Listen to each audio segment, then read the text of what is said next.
Hey everybody, here's part 4 of the turbo removal. There's only a few things we have to do. I loosened the oil supply line. The oil return line has, from the factory, a couple little pinch clamps, but you can pull the turbo free from the return line, which you cannot really get to with your hands. You have to kind of do it blindly. So what I recommend for installing the turbo is get a long piece of line, oil return line. This is the same exact diameter, but longer for the return line, so you can easily put the turbo back on. So we need to remove, I loosen the clamp, so we loosen this coolant line, and there's another coolant line down here that I've already released the pinch clamp, and you pull the line off. I have to get a tool to do this because it's not in a good location. It's kind of a hard to get location.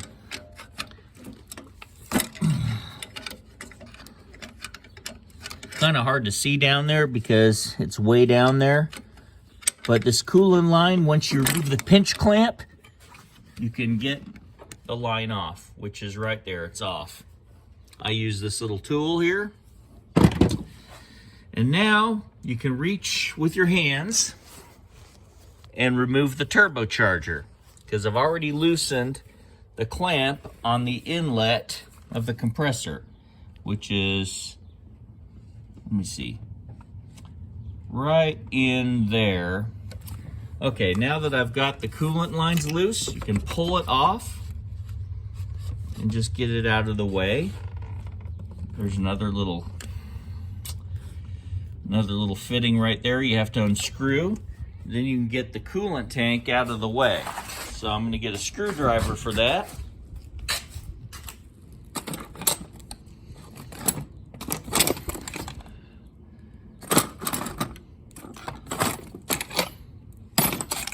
Of course, finding parts is not an easy thing. Okay, here we go. There's where the turbo's nuts and bolts are. Okay, here we go. We're going to remove this hose clamp right here and get the turbo's coolant tank out of the way. So here we go. Let's loosen this clamp right there. We're going to loosen that clamp and get the tank out of the way.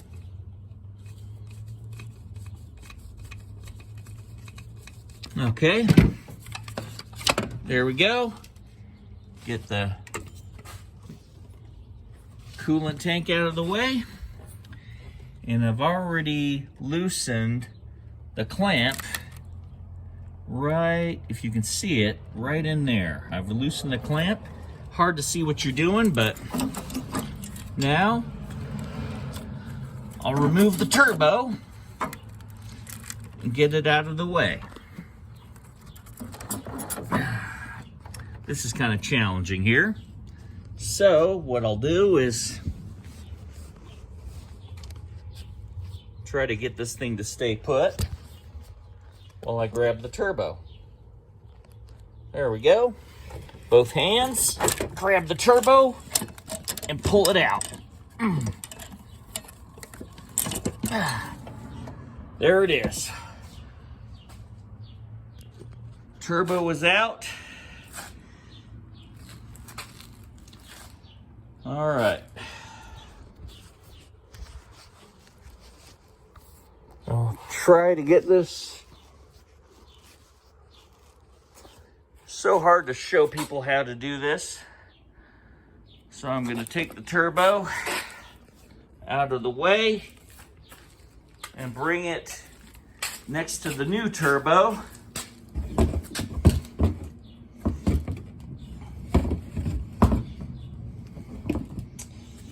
Okay, here's the two turbochargers next to each other. And I'll show you what I did with the return line. Here's the return line. It's a longer hose. And I will take it off.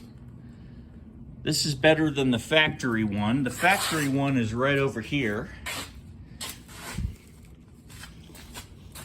The factory one is a bit shorter, but it's really stiff rubber, so it's really hard to get this to cooperate with you when you're reinstalling the turbo. So I used a longer return line.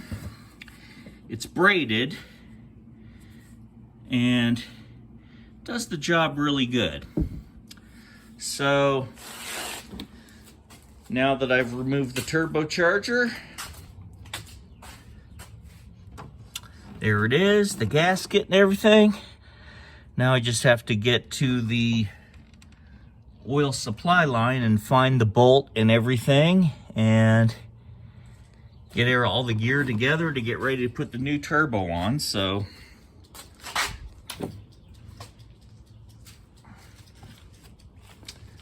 that's that for now.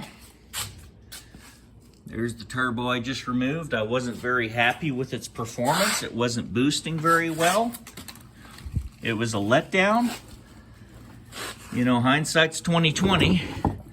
Sometimes turbos that look really good in performance are not that good. The turbo did not perform right, so I'm installing a TD04 turbocharger, which has, let's look at these two things together.